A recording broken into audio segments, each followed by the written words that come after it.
You're listening to the Options Insider Radio Network, the home of the Options Podcast. For more quality options programs, visit theoptionsinsider.com or search for Options Insider Radio Network in your podcast provider of choice. Listeners can also access all of our programming through our mobile app available in the iTunes and Google Play stores. Select programs are also available via live stream at mixlr.com/options-insider. That's mixlr.com/options-insider. Don't forget to follow along with your favorite programs and submit your own questions for the hosts at twitter.com/options, stocktwits.com/options, facebook.com/theoptionsinsider, or via questions at theoptionsinsider.com.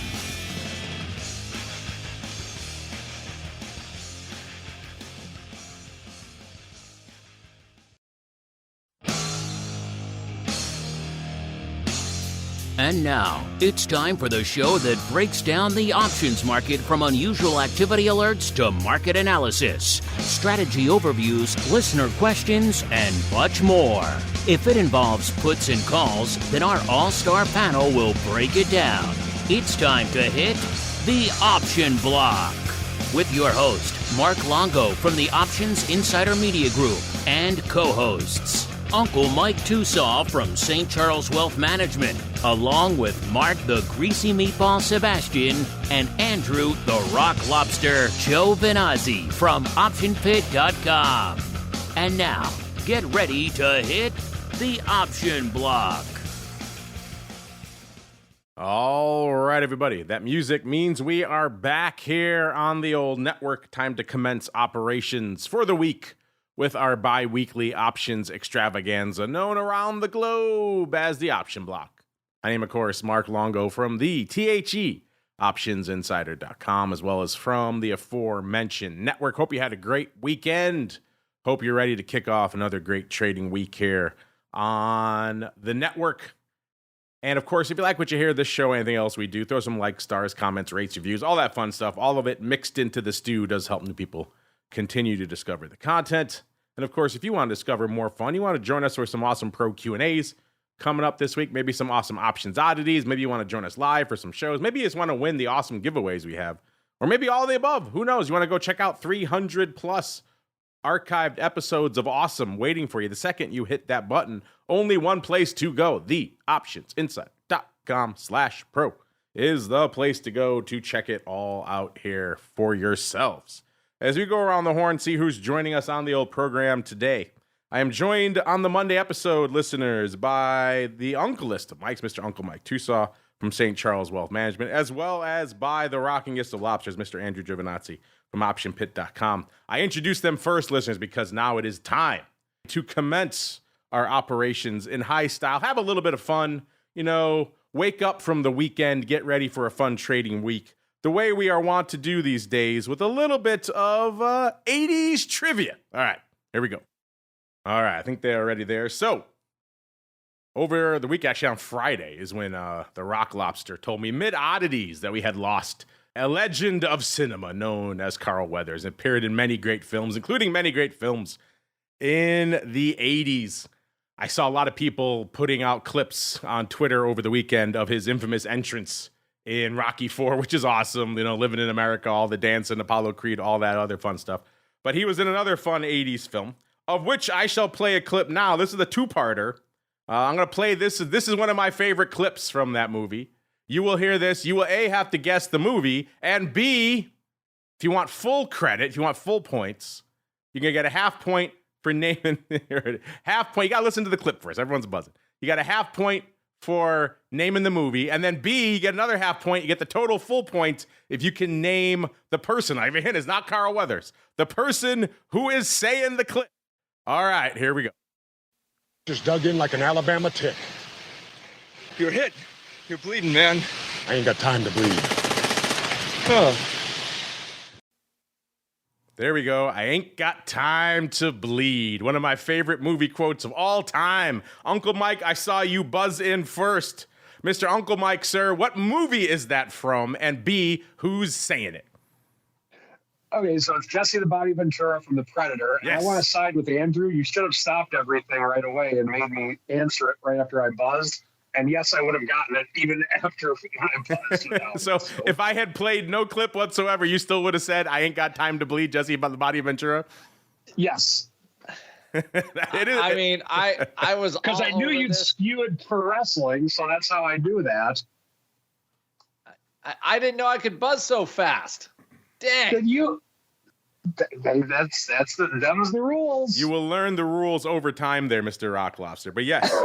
I will be much more ready to go the next time. But gotta have your I will say again with great sadness, one of my favorite characters there of all time for sure. I did love so many people. I retweeted it myself, of course, tweeting what is perhaps the manliest clip in the history of cinema, where Arnold and Carl Weathers just lock biceps, and the camera zooms in almost lovingly on their strangely oiled biceps as they flex while they shake hands. You know what? This should be a good over-under for the listeners. Is how many bottles of Johnson's baby oil did they use? All of them. To get that scene. They shipped the whole company's holdings to the jungle that day just for that one scene. Pretty much, yes. Man, the entire month's production. But you know, went down. Predator does cover a lot of bases for us. Awesome 80s film, also 80s wrestling, because Jesse the Body saying probably the best line in the movie. So yeah, good stuff. Uncle Mike, a full point for you, sir. Well done. As we keep on rolling right on into the trading block. It's time to break down the latest topics, trades, and trends in the world of options. It's time for the Trading Block. All right, listeners, let's do it. Let's get to the block of trading out there. And, you know, I'm sure if you wait 5 minutes, the markets will probably turn green. But we did kick off the session here, kick off the week in the red there, listeners. The S&P looked like for a little bit like maybe it might be threatening the 4,900 level. Looks like I got down about 4,920 or so before, of course. So the bulls said, wait a minute, there's red on the screen. I could buy more at lower prices. I shall buy some. And so they bought it up, and now we're back up right around close to 49.5 again right now. Still off right around 12 handles on the session, or about 0.25%. So we'll see. Maybe this is just the pause before the next leg of the sell-off, but it's past its prologue. They're probably going to keep buying this thing, and we'll close up 0.5%, something along those lines. The Dow still off about 0.2%. The NASDAQ off 0.15%. Of course, we're coming off the heels of last week where just so much stuff was hitting the fan at the same time. A ton of big earnings. In fact, if you want to have a thought about earnings season, I encourage you to play along in our question of the week. Our question of the week just went live before showtime, which is effectively, how important is earnings season to your options trading at the end of the day? Very interesting. I'm looking forward to seeing your thoughts on that. But of course, we also had more Fed talk last week. We had a lot of things. We had our first real jobs number coming in for January. So a lot of things mixed into the stew last week. And of course, we're still kind of digesting that. And of course, there are more earnings to come this week. So if earnings are your bag, your bag is full, at least for the next few weeks out there. All this a long way around to saying most of the major indices are red. Let's see what our old friend small caps are up to right now. Our old friend small caps always does his own thing, listeners. Small caps off over 1%, 1.1%, even though they too have bounced off the lows. But intriguing stuff out there, to say the least. All that a long way around to saying our vol friends kicking off the show. They were kind of unched. Now they're starting to come in a little bit as we're seeing the sell-off no longer have teeth, at least for right now. VIX at about 1380 when we kicked off the show, down about 1/3 of a point. VVIX 83, down 4 points, so coming back down from its levels it was flirting at last week. VXX 1460, down 0.4 of a point. UVXY 7 3/4, up 3/4 of a point. SVIX 3870, up about 1/10 of a point. And UVIX 1190, down about 1/3 of a point. All of that, of course, from the Thursday show. But now we go out to our winner for this week, the Uncleist of Mike's, Mr. Uncle Mike TOSAW. Mr. Uncle Mike, Predator is the stuff of legend. We could probably do a full hour just on that film. But what are your enduring memories of Predator, aside from I Ain't Got Time to Bleed and the awesome manliest handshake of all time?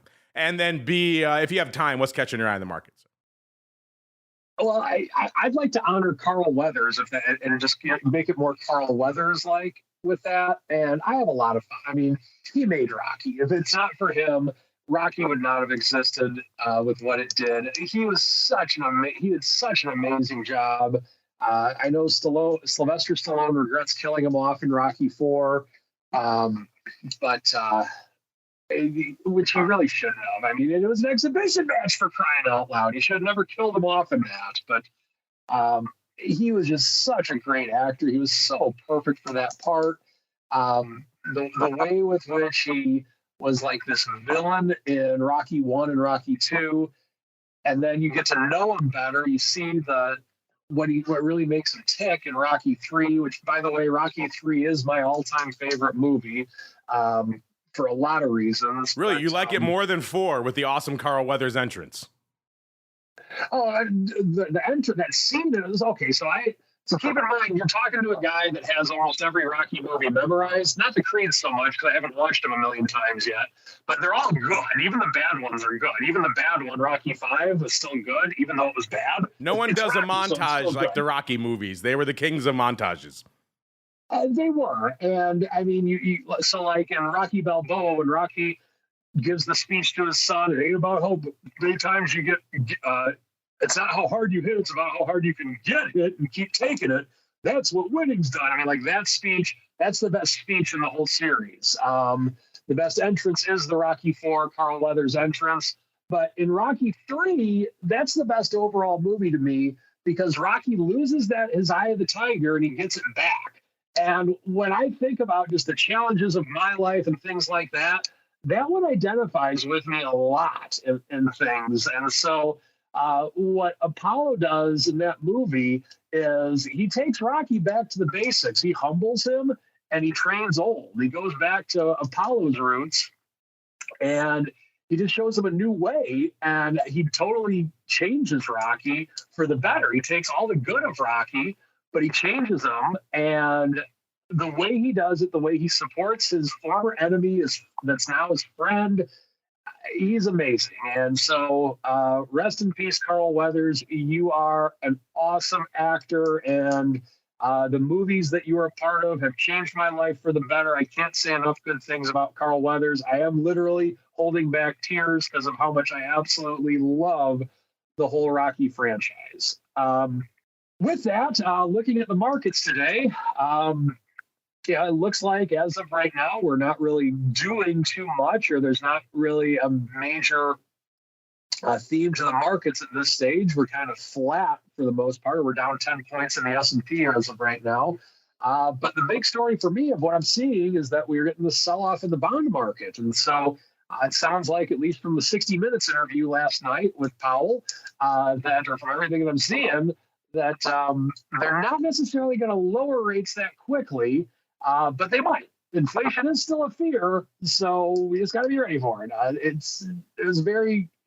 I don't know if there's necessarily any direction from the Fed as of this point, but for today, at least in where the money's made, and that's the markets, we're getting sellers in the bond market. So I actually closed out some short calls that I have in the with some of my bond strategies.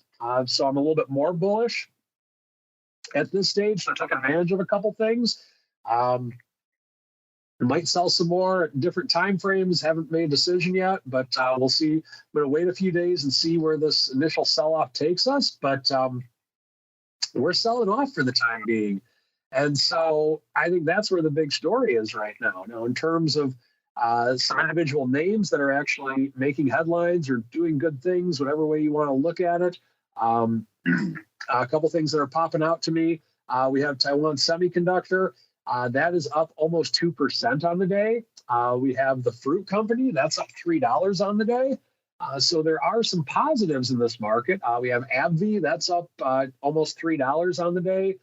We have Chubb. That's up about $1.50 on the day. So up a little over 0.5%. So there are some names that are going higher. But we also have some more names that are going lower. Microsoft, for example, down over 1% on the day. At some stage, Microsoft needs to go down kind of, sort of, and it did today, at least a 1%. It just seems like Microsoft's been on such a tear lately. McDonald's announced earnings, didn't exactly do what they were hoping they would do. and they're down almost 5% on the day. And then, of course, we have NVIDIA. That's up 3.5% on the day, but it's NVIDIA. That's nothing for NVIDIA, of course. And there's a lot of up and down within the market, and that some things are good and some things are bad. Just in terms of looking at the overall sector of things, technology is up 0.2% on the day, just looking at XLK. So we have a lot of up and down battles within the technology sector. We have the financials down 0.5% on the day, as well as the industrials. So we have a little bit more bears than bulls overall, but market's really not showing one clear direction as of yet.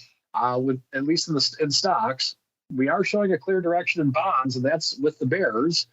And that's where we're at with everything right now. All right, now turn the tables over to the rockingest of lobsters, Mr. Andrew GIOVINAZZI from OptionPit.com. Mr. G, if you have any enduring memories of one Predator or of indeed the manliest handshake of all time, or indeed of Carl Weathers. By the way, my producers learned a long time ago not to tell me that kind of information during a show because they know it will derail. In fact, they told me they knew that Carl Weathers was dead. They were waiting till after Options Oddities to tell me when you broke it mid-show and just completely derailed me for the rest of the show. Probably killed you for the weekend. My producers have learned, don't tell them that stuff. Don't tell them that stuff during the show. I saw it was a little bit shocking. He's like one of those actors who's always looked healthy, just in The Mandalorian. He's in The Mandalorian. I figure that guy's going to live to like 100. People forget his comedic turn in Arrested Development. He played a very cheap version of himself. He was hilarious. He'd love to go to Burger King to get free refills. So a lot of great Carl Weathers stories. Combat Carl from the Toy Story franchise, that was him too. So a lot of great stuff. A lot of great stuff out there. But what are your enduring memories of one, Carl Weathers, and B, what's catching your eye in the markets? There was also a line too. I think Bill Duke to Dylan was like, "I'm going to bleed you real slow if you can't keep up." Because he was kind of like dogging, and I could have sworn Bill Duke kind of gave him the death stare. Yeah, he didn't like Carl Weathers' character, as I recall. He did not at all. So there was the death stare going on that one. But another thing which freaks me out is that movie is fairly old. It's almost 40 years old. Yeah, it's coming up on 40 years. Isn't that scary? It's my whole life just flashed before my eyes. Anyway, so yes, that was a scene Carl Weathers had it rough in that movie. He had a rough role. Yeah, he was kind of like weird jerk. I'm not really sure what his role was. He was kind of CIA antagonist / jerk in that movie, you know? Yes, I mean he was like the CIA heavy in that role. I think because didn't they want to try to capture the Predator? I got to see it again because it's been so long. But anyway, that has nothing to do with the market. He was like that CIA from the government guy. They always want to try to grab the alien, like somehow they're gonna that never works out alien, well. Bend to their will or capturing something. the alien never works out well. A couple of rules of sci-fi: never capture the alien. Never board a derelict ship. That guy's gonna die. Never board a derelict spaceship that's adrift in space because something horrible is waiting for you there. These are all basic rules of just that everyone should know. I think so, and you would think they would have seen the movie already, but or a movie.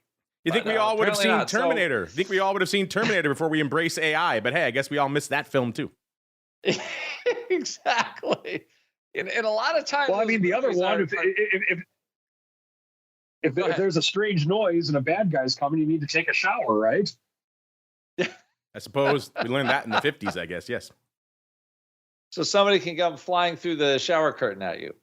Yes, but I think the Terminator movie already kind of tells us this doesn't end very well if we go this route. And then I heard the World Economic Forum, they want some body to control AI. So I'm sure that will end well too. Oh, you can't make this stuff up. As far as the market goes, every pullback's a buying opportunity until it's not. That's the easiest thing I could say. As far as some tech stocks, they're when a stock's up 100, $200, it's like the market clearly there's some FOMO in there, but it doesn't matter because if you're an investor, you just sit there and go, okay, I guess I'll just ride the inflation train this way and not worry about it too much. So from that point of view, I'm like, okay, like being long, like owning stocks is okay. When this stuff happens, that's one of the benefits. You just don't do anything and you watch them go up. And I think that's where we are right now. The Powell interview was interesting because it kind of feels like everybody's, I feel, a little bit screwed here. Like prices aren't going to go down. Maybe house prices will go down. I think the rate, that slowdown in sales last year has got to help somewhere, but hasn't happened in this state. Like nothing close. I mean, maybe in other places, but in Maine that had relatively inexpensive houses 5 years ago, it kind of was like a little bit of a bargain, I think, for a long time, and it stayed that way. And then everybody kind of discovered it in New York, Massachusetts, whatever. So like, I think price wise it's going to be a while till, if at all, we see lower prices. I think at some point, and we never knew when this was going to happen, we had to pay a price for massive government spending from both parties. And the price right now is, wow, everything just becomes more expensive when we don't win. And I don't know. I think Milton Friedman is, sitting there like, I've been saying that he said that for 70 years and nobody listens to him. And of course, as usual, he was always right. And now, once again, he's proved right in postmortem. So until there is some semblance of, sanity going on, it's like they're currently debating this border Ukraine Israeli thing deal. So they got to spend $100 billion to shut the border. Again, there's no sense of like, we got to stop spending money at some point. So clearly nobody in Washington is getting that, no matter how high the rates go. And I think the market is just kind of flying along. They're like, okay, the market can rally with rates are higher. Companies can make money. They just charge more for everything. I think it benefits a certain percentage of the population and it hurts a huge percentage of the population. So, I think it's just where we are. So there's no reason that stocks really need to go down, at all. And I think a lot of money is just pouring into what everybody believes is a high growth area that's not a whole lot different than, 10 years ago with the beginning of social media, 20 years ago with the beginning of the internet, 10 years before that with the growth of PCs, before that it was chips, like on and on and on, cell phones. I mean, you can pick the technology that, ushered in a huge amount of growth. But I think that's where we are. So we also have a substantial amount of investors that pulled a lot of money out of the markets and never came back. And now they're looking at stocks ripping $100 and they feel like they're missing something. So it's one of those things where I think this is going to be a strangely volatile year, but bullish year. But I don't think we're going to see those really low volatilities. I think 12 is going to remain like a vol floor. But I think we're going to continue to rally, but on like higher volatility. I don't think it's not going to be one of those, like what I would call like structural low volatility rallies we had in 2016, 2017, and then before that, 2007, 2006. Where you kind of have the tax thing, and it kind of led to the longer term expectation of growth. This is going to be a more volatile rally overall, I believe. All right, let's see what we believe for the rest of the market right now, listeners. As we kind of touched on already, there's really not a heck of a lot lighting up the tape right now. Market kind of waiting for the next shoe to drop, maybe on the earnings front or some other fronts. Again, if you have thoughts on how earnings impacts your options trading, head on over at Options on Twitter. Make your voice heard. Right now, VIX doing okay paper, about a little bit shy of 300K on the tape right now, 294 to be precise. The ADV, 672,000 contracts. SPY, 6.1 million. So SPY looking pretty robust. The ADV, 8.6 million out there. The S following suit, 1.95 million. The ADV, 3.31 million. Small caps, 888,000 contracts. The ADV, 1.37 million out there. So it seems like they're on pace there. And the Qs, pretty much any given day, they're right around this level, right around 2.1, 2.2 million. Then they spend the rest of the day coasting to the rest of their ADV, which has ticked up a bit, up to about 3.75 million contracts out there. Is it a banger day for single names? The answer is, that's all right. 225,000, kind of right in the middle of our range out there. That gets us to BABA. So apparently China back on the menu today. 75, pretty much even right now, up about 3.25 out there for BABA. Coming in at the number 10 spot, 225,000 contracts. Number 9, good old Softy, Uncle Mike's favorite, 236,000 contracts on the tape for Softy. 405.5 is where it's trading right now. Off about 5.75 on the day. Has just ticked down a little more, down to close to 405. Down a little over 6, about 615 right now. Number 8, the artist formerly known as Google, Alphabet, 293,000 contracts. Of course, the Class A, 143.86, up about $1.50 or a little over 1% for them today. And again, good for the number 8 spot. Number 7, going out to the chip zone right about the time we used to expect them before they had their big Me Too press conference and tried to join the AI arms race. AMD, number 7, 455,000 contracts.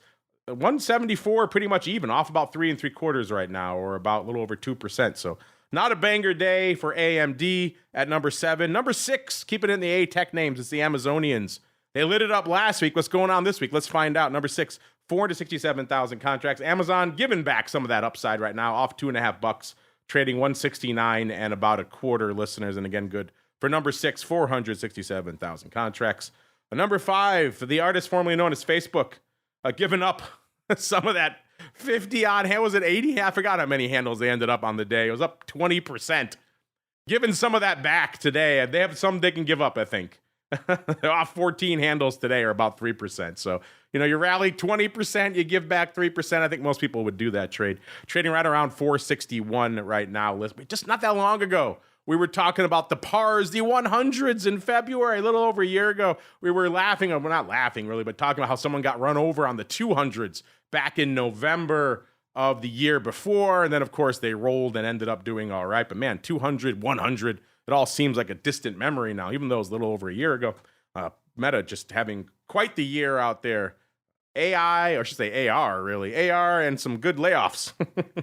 Always the key out there. Number 4, Palantir. 535,000 contracts. The Rock Lobster just saying on oddities on Friday, he's been expecting a little more from Palantir of late. He's going to expect more today as well. 1670 off about $0.33, or nearly 2%. Good for 535,000 contracts, though. So we got earnings today. Obviously, there's a little bit of some pre-earnings bump out there from Palantir. Number 4, the fruit company. Number 3, actually, the fruit company. 188 and about 70, up about almost $3, about 285 today, or about 1.5%. So bucking the trend of sell-off, even though they did get as low as 185.84 earlier this morning. Again, that's number 3, 813,000. Number 2, it's kind of like clockwork. You know what it is by now. You can probably do this chart yourselves, listeners. It's NVIDIA, but looking pretty robust today. 1.5 million contract. That's pretty good. Normally that's enough for the number 1 spot, but not today, listeners. NVIDIA, 688, almost 689 right now, up 27.33 or 4%. Man, this thing just, what a bonkers year for all this stuff. Goldman boosting some thoughts on AIs, of course. There goes NVIDIA, 1.5 million contracts, almost. Still not enough to take the throne, listeners. Tesla saying, hold my bear, kid. 181.20, off about 6.75 or 3.5%. Good for 1.95, closing in on 2 million contracts. Tesla hit a low of 175, pretty much even this morning before they bounced off of it. So they were coming for Tesla today. My goodness. Wow. Interesting stuff afoot out there in Tesla. Speaking of interesting stuff, before we get to the odd block, We do have the numbers in our hot little hands for January now from our friends over there at OCC. Was January a banger month? Are we back off to the races? This perennial question that we keep asking ourselves of, can we keep the options volume tsunami alive? Is it continuing into 2024? Remember, if you heard that panel, which I think should be up by now. If not, it's going to be up on the Pro any minute. They're just tweaking it for you folks over there. We kind of discussed this about, there was strong growth last year, but you start looking under the hood and you see a lot of it was carried on the back of 0 day, and single name equity options pretty much flat on the year, only up about 26 million contracts, I think, which is roughly half of a day's worth of volume. So that just tells you how close we were to a down year in single name equity. So maybe some causes for concern. We start peeking under the hood. So how did we fare in January of this year? Well, the answer is better. Total volume up 6.6%. Closing in, not quite at that 1 billion level, but pretty darn close. 984 million contracts. Again, this is total, everything that OCC clears over there. You start pulling out total options, you're down to 979 million. Still a pretty strong month. Anything that threatens a billion contracts, nothing to sneeze at. You start looking under the hood, things are a little bit better. I emphasize a little bit. Equity options, a little over half a billion contracts here. That's up 2.3% on the month. Yeah, from 2023. So January was up about 11 million contracts total here. So that's 2.3%. So that's something. That's a little bit north of flat. Of course, you go out on the ADV front for equity options. The ADV for equity options is actually down a little over 2, about 2.6%. So maybe still some causes for concern on the single name equity front. ETF options, as you'd expect, off to the races, up 8.2%. And index options, just saying, look out above, up 28.8%. Going from about 67 million contracts this time last year to 87 million. So a full 20 million more. It doesn't sound like a lot when you add in all those other contracts we're talking about, but it's getting there, listeners. So there we go. Single names, once again, carrying us, or I should say 0 DTE, really carrying us on the back. And then futures, VIX futures actually looking surprisingly robust, up 24%. So might be some grist for the mill to talk about that on vol views this week. Speaking of this week, we still got some big names popping off on the earnings front. Caterpillar, Spotify, Alibaba, all that good stuff. We had Mickey D's before the bell. Let's go really quickly to that report right now from our friends over there at Orats. They were at 297, pretty much even coming into them this morning. They were pricing in 2.6%. They delivered 3.6%. So outperforming to the downside here from Mickey D's. So that is kind of interesting. If you want to see that report and all the other ones popping off, let's really quickly talk about Palantir. Let's do them as well. They're popping off after the bell today. They were at $17 when we ran this report earlier this morning. Obviously, they have sold off from there already. They are pricing in 2.25. In the past, they've moved $2.50. So a little bit of underpricing, which is kind of interesting. That's kind of the theme we've been seeing a lot now this cycle. Of course, outside of some ridiculous ones like, Meta last week and stuff. But intriguing stuff. We have, of course, them popping off. We have Ford coming up on the 6th. Luckily for you folks, because we like you, we have hot off the presses over there, theoptionsinsider.com. We have all this data for you and literally a whole bunch more. You want to see Roblox next week or Uber or any of these names you might trade, PayPal, it's all there for you and dozens upon dozens more. Head on over to theoptionsinsider.com to keep your earnings vol party going. Right now, the season listeners, man, we said they've been pricing in less juice, but they're delivered on the other side right now. I think last week had a little bit to do with this because with now 247 names reporting, we are hanging out at a whopping 140%. Spoiler alert, that is usually not sustainable, so we'll see. But last week, kind of a bonkers week. We'll see if we can keep that up this week as we keep on rolling into the Odd Block.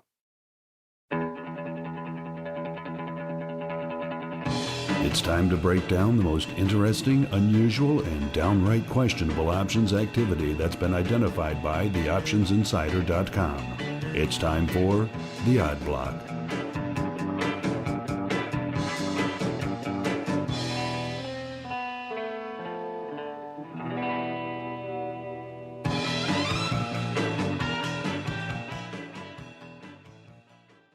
All right, everybody, let's get weird. Let's get wild. Let's talk about puts in office food manufacturers. Yeah, we're kicking things off here this week, listeners. In Aramark, a name we don't talk about a lot here on the show. Not the sexiest of names usually.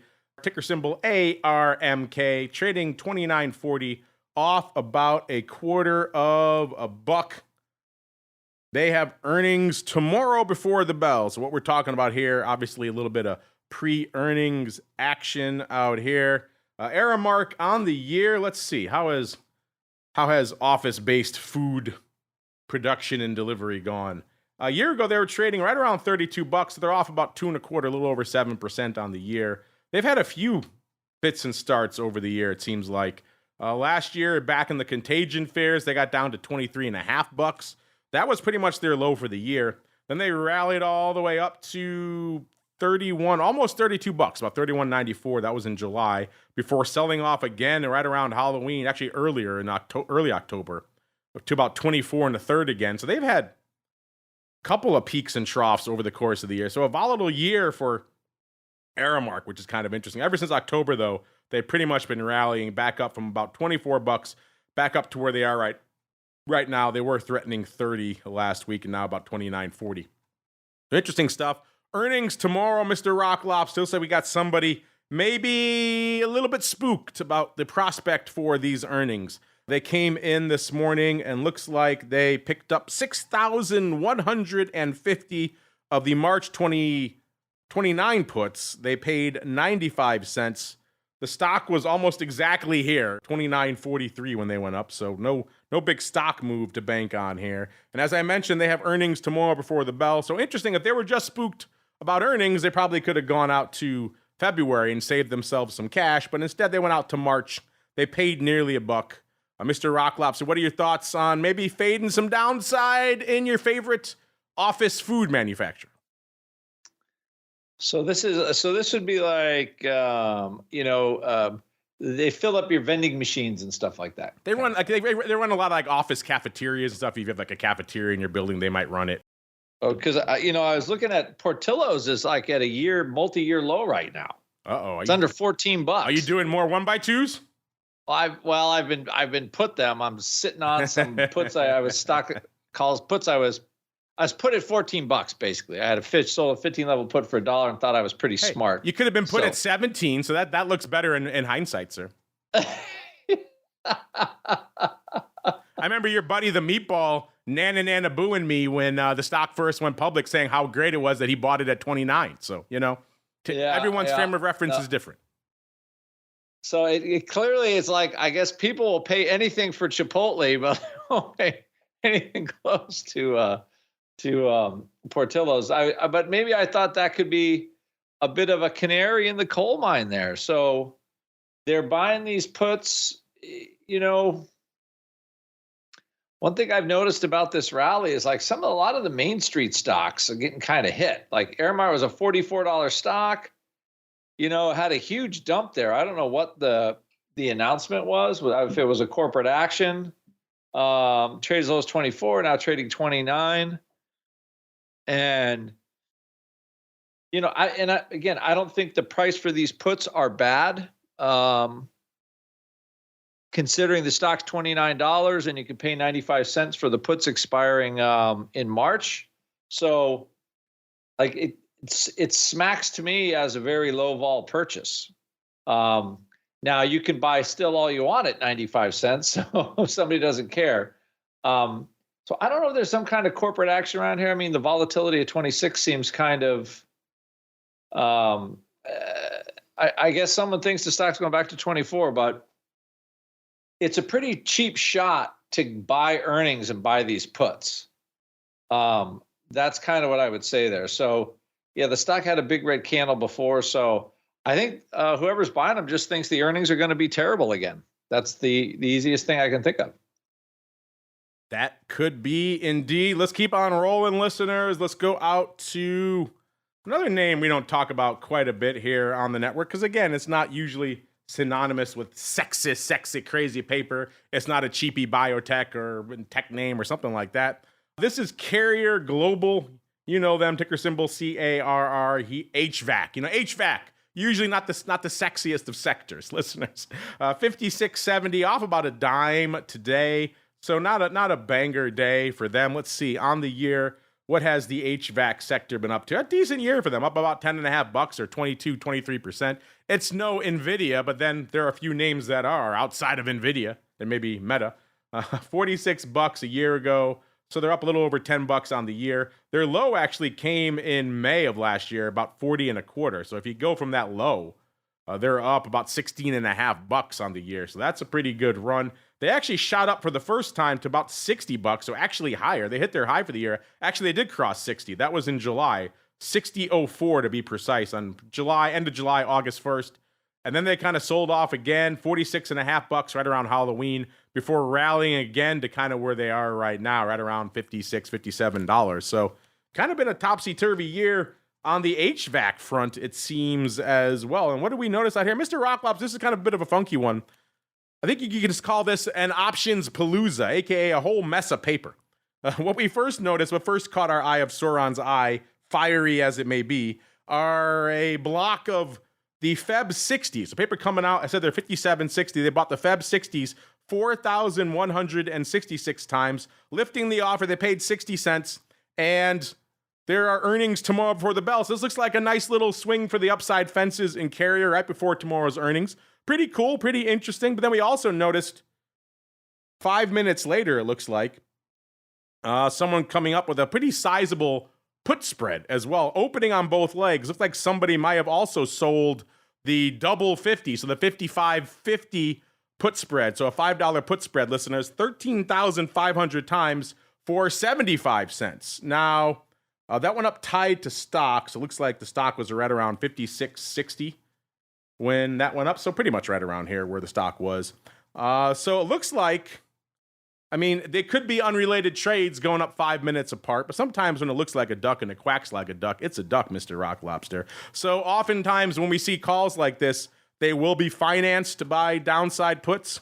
So they could have sold the 55.50 put spread. Again, the size is weird because they sold it for 75 cents. Those calls are only 60 cents. So if they were doing it against it, they only needed 4,000 or so to cover the cost of their calls. They did 13,500. So a little bit of wonkiness there. Could just be unrelated paper, just happens to both kind of be leaning the same way. Mr. Rock Lobster, what say you? What catches your eye about this usually sleepy Carrier, at least from an options perspective, now putting up size prints today, sir? Yeah, I like. So you guys have them as 5 minutes before the 60 calls go up. Okay, all opening paper. Yeah, all opening, which is interesting. I'd be interested to see what the Flowmaster would have to say on this one. And then he might be lurking in our chat. I'll have to see if he's lurking, if he has any thoughts on this. And then so they whacked out the put spread again. Pretty. I mean, the only thing I could think of, this is a very aggressive, long delta for credit, but it's in one of those no harm, no mess, but the puts are out of the money. So again, if the market doesn't really do much, the two-legged spread collapses and they pick up the credit. They pick up a really good credit. They'll be, so that not too bad. It's just an aggressive long delta play here with into earnings. So they're looking for, I don't know, is Carrier Global Group the ones that is making the element to my furnace, because I'm still waiting for it a month later. We ordered an element. We still don't have any heat. Living in Maine, it's like 15 degrees. That's not a good thing on the shores of Maine in January. Yes, in January. Thankfully, we have a secondary heat source. So I can thank my wife for being really smart. But we'd be totally hosed. We'd be paying somebody like $15,000 to replace the entire unit. Anyway, which was our first bids actually. I was like, yeah, we'll take the old one out and put in a new one for $15,000. So it was still under warranty. So anyway, but maybe. Of course, maybe that's why somebody is bullish as all get out here, because demand for products is probably pretty high still. So, yeah, this is just a really aggressive bullish play. Hard hard to, unless there's a chunk of stock against it. But even on the ratio, it would be kind of weird. All right, I have breaking news from our chat. The Flow Master is hanging out in our chat, and he says it's weird looking to him as well. He's going to ask some of his friends on the Philly where it went up. So there we go. Some live analysis. Okay, good. Yeah, if the Flow Master's perplexed, then I don't feel so bad. So, but it's definitely but it is an aggressive upside trade waiting for earnings tomorrow. Like it's now or never. It'll be interesting to cover it. You should mark it for oddities to pay it off on. Of course, these are option block listeners would be hosed, but be interesting to see. Because, I mean, it's like an all or nothing. It's either going to be worth size or they're going to get smoked. Yeah, you got to pay to hear the payoff of the trade. Maybe we'll try to get it on the Thursday show. Looks like a total of 7,000 of the 60s have traded now. So they've done more. They've done about 3,000 more since we first noticed this. So, you don't buy out of the money calls because you think the stock is going down. It would make more sense if they did more because the credit they're taking in for the puts is sizable. They have money to burn if they want the upside. Yeah, I mean, and they're playing very close to the fire. I mean, it is 55, 52 is the. I mean, I'm not much of a follower of these things, but it's the 50-day moving average, right? So, I mean, they're playing the bounce off there like, like they got their first copy of their first technical analysis book. They're like, 50-day moving average is 55. So we're just going to whack out 13,000 puts on that strike and see how it works. Let's go all in, baby. All in on Carrier of all things. I love it. Yes. Not some crappy, Israeli $3 biotech pharmaceutical name that could blow up 800% in a day. Nope. HVAC. That's where they decide to make their mark. So we'll probably know by Thursday. In fact, the Flow Master will be joining us on Thursday. So maybe we'll put a feather in this one, a pin in it to come back. We won't make you pay for the pro to hear the results. I won't do that to you, listeners. We'll come back on Thursday. As much as Rock Lobster suggested it, and it probably would be smart. I would not do that to you. So we'll come back. We have all kinds of other stuff to talk about on oddities anyway. In fact, speaking of stuff to talk about, we've been gassing on for a bit. It is time to get to Uncle Mike. It is time for the strategy block. It's time to dispense options, wit, wisdom, and education. It's time for the strategy block. All right, Uncle Mike, you've had the better part of the show now to dry your tears over the loss of your beloved Carl Weathers. That said, if you wanted to devote your roughly 10 minutes of your segment to just a singing an ode, a dirge to Carl Weathers, I wouldn't hold it against you, sir. Either way, have at it. The floor is yours.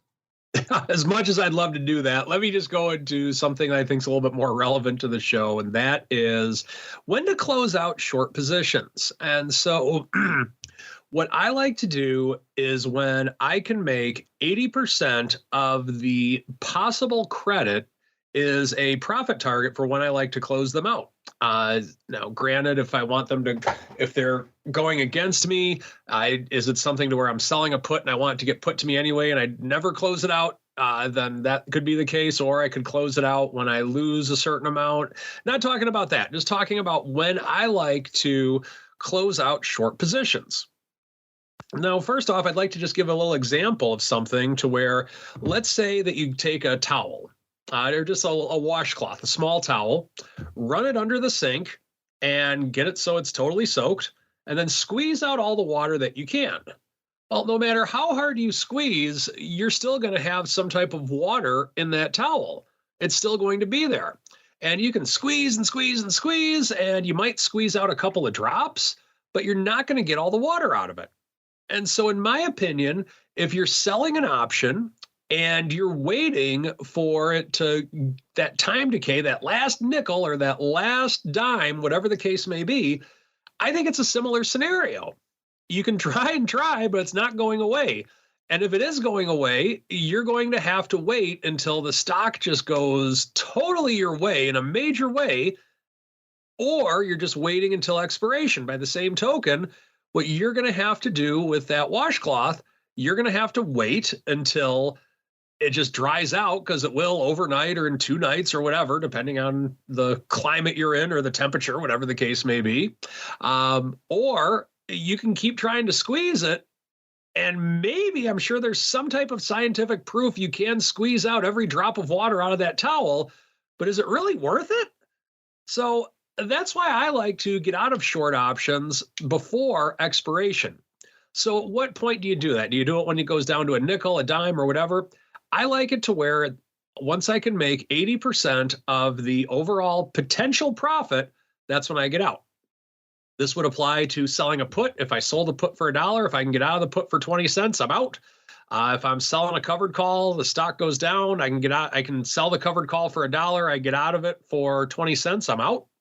Or let's say that I'm XYZ stocks at 50, I sell the 50 call for $1. And if that's the case, I bought into that overall trade at $49. Well, I would get out of that overall trade at $49.80 if the stock were going in my favor, going to the upside, because I don't want to hang out trying to squeeze and squeeze and squeeze, because it's just not worth it. By the same token, if I'm selling a put spread or a call spread, $1 to 20 cents is my rule on it.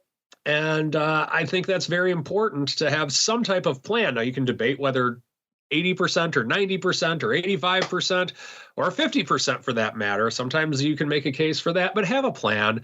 Get out of it. Don't try and hang out for that extra squeeze. It's just not worth it. And that is something that I feel very strongly about in any type of trading to the upside.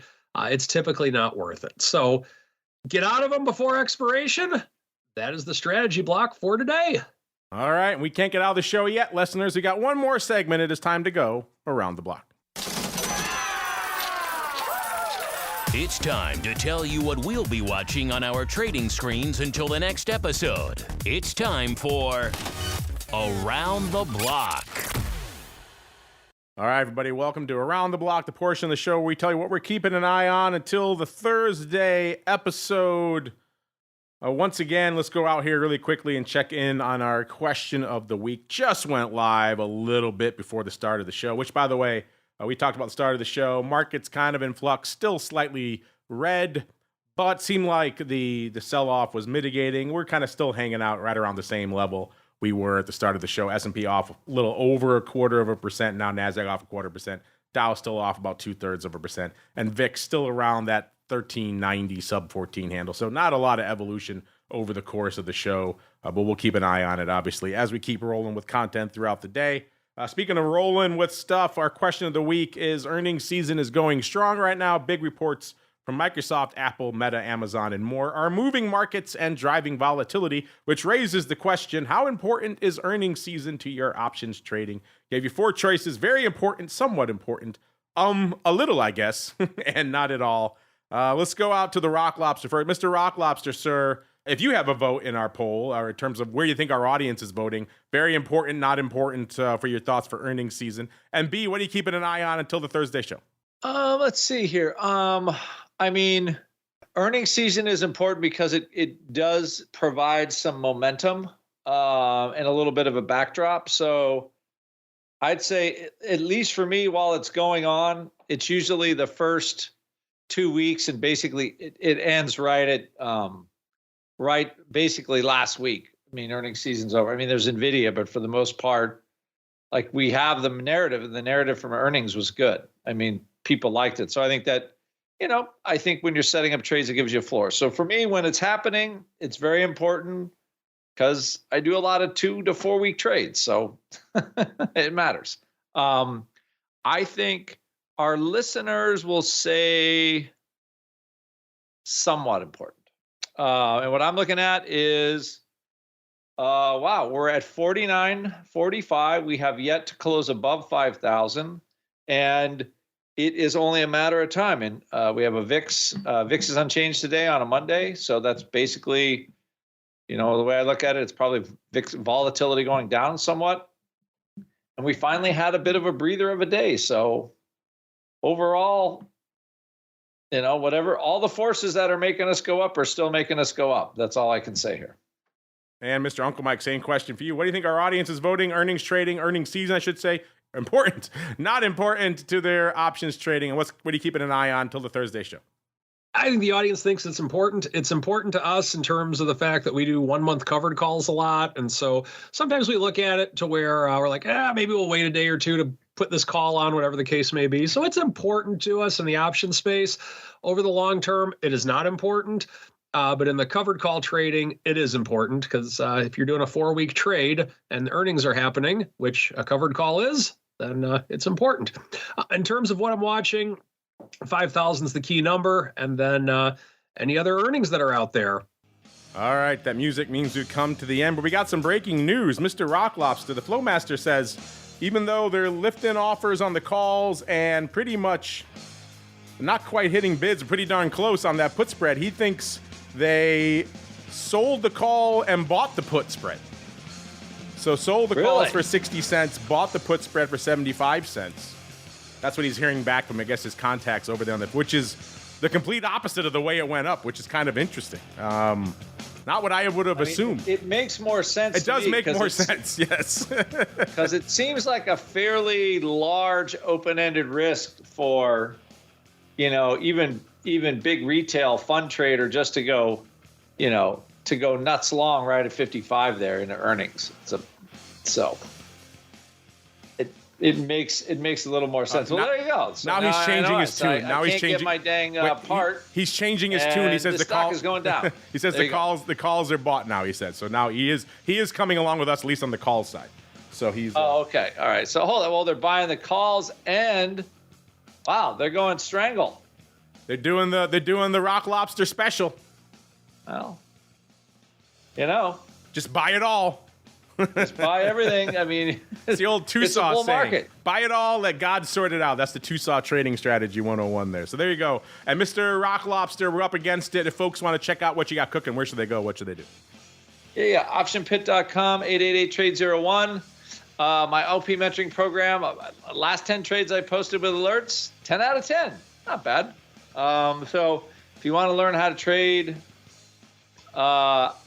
theta neutral positions that actually own contracts or theta positive, it's kind of like option magic. Come over to optionpit.com and you can learn some new stuff.